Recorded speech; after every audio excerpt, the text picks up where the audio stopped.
So obviously you work with quite a lot of online reputation management companies and you advise them on how to suppress negative press around companies and brands and businesses. But what's some go-to tactics? Let's say, for example, if I had some negative stigma around me, let's say, I don't know, for whatever reason, people started hating on me.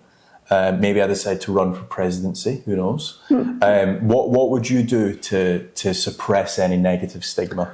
So online reputation management is growing massively. More and more people are searching online for, even before people get taken on as for a job role. Mm-hmm. So if you're looking to take on an employee, they're looking at like, okay, what has this person done previously, or what videos are online, what images are online about them, can I understand more about them, right? Mm-hmm. Or especially if you're looking to hire a specific company to do some work, whether that's a service or build an extension on your house, you want to make certain that these are the right company to choose. Yeah. So with regards to online reputation management, so many companies are coming to us now in wanting PowerPosts, right?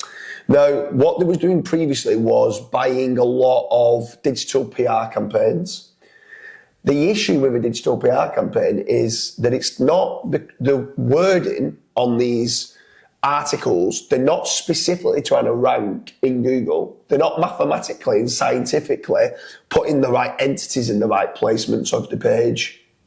So with certain tools like Market Moves, Page Optimizer Pro, and plenty of others, you want to make certain you're getting edge analysis to give you the best chances to rank. And that's exactly what a PowerPost does. Some others, online reputation management companies, instead of just doing digital PR, was then buying 30, 40 or even 50 guest posts.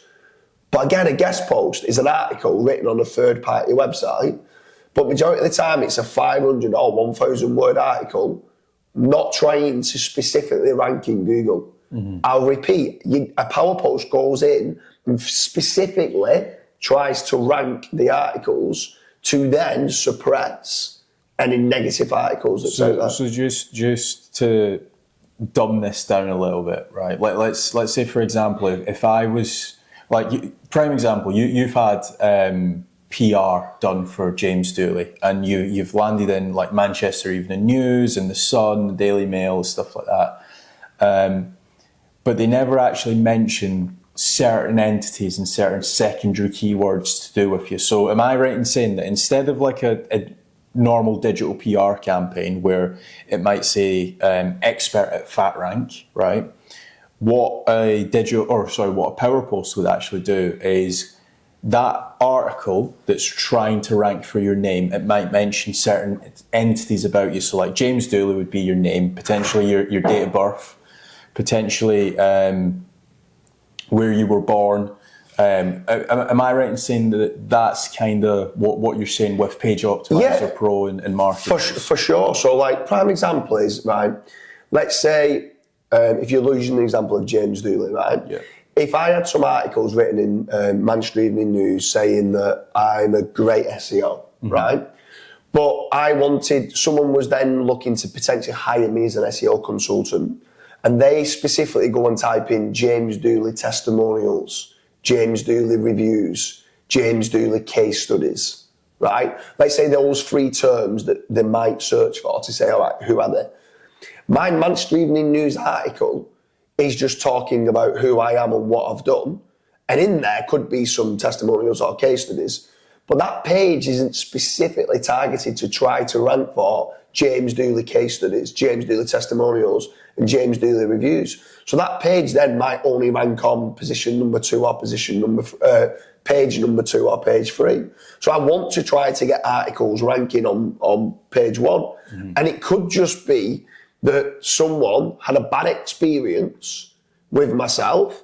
And if someone did then leave me a review, and it said James Dooley review in the title, and someone specifically then give me a review, and it was a 1-star review for whatever reason, now that page is ranking position number 1 for James Dooley SEO consultancy review, right? And if a potential new client's looking to maybe hire me, and they see this 1-star review, it might make them think twice of hiring me. So what online reputation management companies do is go, hang on a minute, we will try to control the narrative of what's being seen on page one. We want to make certain that James Dooley SEO Consultancy Review has a positive brand SERP. So we need to try to get this 1-star review onto page 2 or page 3 of Google. And then what they call suppress the article, trying to get that ranking lower. But you've specifically now got to write content that's got, like in the title tag, James Dooley SEO Consultancy Review, if that's the term that you want to try and rank it for. Especially certain brands that might have the brand name and something after it with regards to the auto suggest. So if, let's say, Fat Rank, right, which is a brand that we own, if in the auto suggest, you start typing in Fat Rank and one of the questions that show up in the autocomplete saying, is Fat Rank a scam? I've now got to realise some people are going to click onto that. I want to now create lots of PowerPosts that specifically write, is Fat Rank a scam? And saying, no, it's an absolute amazing brand that does X, Y, and Z. So I want to control that narrative, and that's what a PowerPost can do. Yeah. Digital PR doesn't do that. Going getting yourself in a magazine or a high DR site doesn't mean it's going to rank for the keywords that you want it to rank for.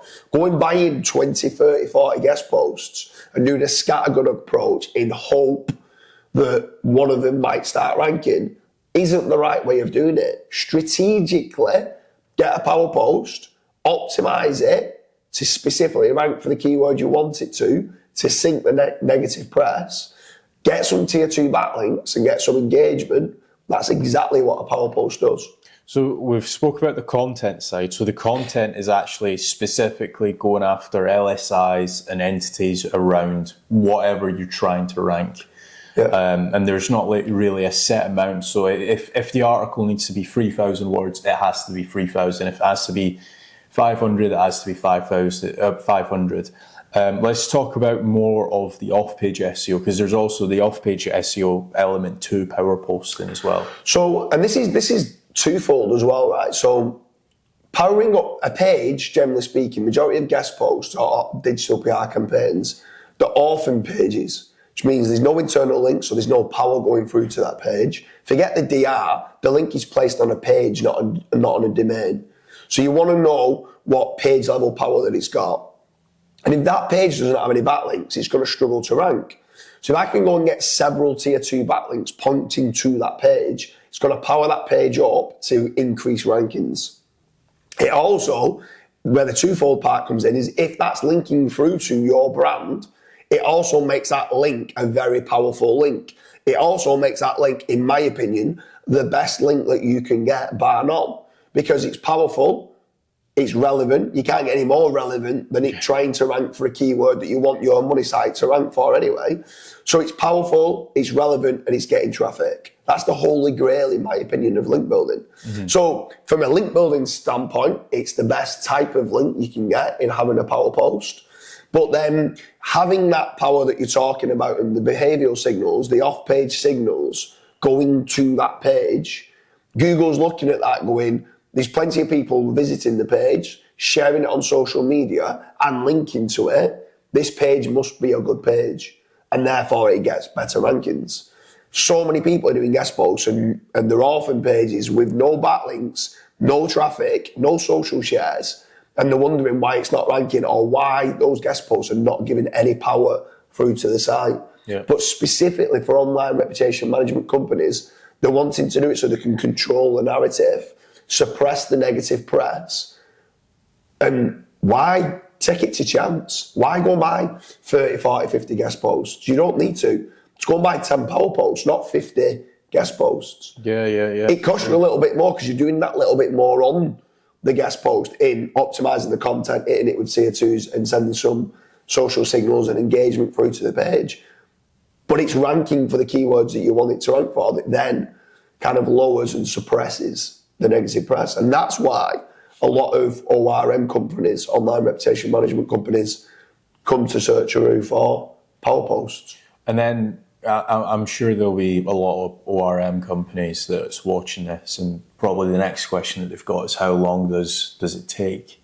So generally speaking, it completely depends on the keyword difficulty, so to speak. But normally we write the article, we'll send the article through to the online reputation management company for them, because sometimes they might be working for big brands and they might have like brand protection officers. Yeah. So they need to see what the article is that's being put out there. They'll sign it off and say, yes, I'm really happy with that article. I don't want them changing too much because it's strategically written in a way to try to rank. It's just making certain that the overall messaging falls within their branding. Now, to be fair, there can be a little bit more lapse because it's not going on their website, it's going on somebody else's website. And they don't really want to be seeing that they've written it, do you know what I mean? So they want it to be ghost posting. There's then showing how amazing that brand is. But then we'll send it through, we'll say, look, we're looking to position it on this site. They can decline or accept. But again, our team of SEOs, we know what we feel would get best bang for their buck. We then go and place that article on the third-party website. We then go and do signalboy.com to get some social signals and engagement to go through to it. We do our tier 2 backlinks, which is like link insert. So that's a link placed in an existing article to power up that page that we've just written. And then generally speaking, you should start to see results. I would say some sort of rankings within a week is kind of where it's at, because your strategic, once it's indexed, we also load it into Indexceptional. So once it's indexed, normally it's indexed within 24 to 48 hours. Normally then you need to then get the links, the tier 2 links, you need to get them indexed. So again, we load them into Indexceptional. The Google bots come and crawl the links and then start to pass the power through to that page. So you could start seeing some page 1 rankings for some long tail keywords within 48 hours. But then once the other stuff starts to fall into place, like the tier 2 links and the behavioural signals, normally 5 to 7 days is where you start seeing results. Within a couple of weeks, you should. For long tail or for branded queries, depending on the difficulty, you like I said, you could see number 1 rankings pretty quickly. Yeah. Is there anything else that you want to add? Just if anyone is looking for PowerPosts, make sure you check out searcheroo.com. If you are an online reputation management company and you're looking for something like this, get in touch. We do have some bulk discounts that we can do for yourself. If you're not an online reputation management company, but you just want to try, in my opinion, what I feel is the best type of backlink that there is, that gets you the best bang for your buck, again, head over to searcheroo.com and then go to the PowerPost page or fill in the inquiry form, and we can have a chat to discuss what the best strategies for you would be specifically for power posting as part of your link building strategies.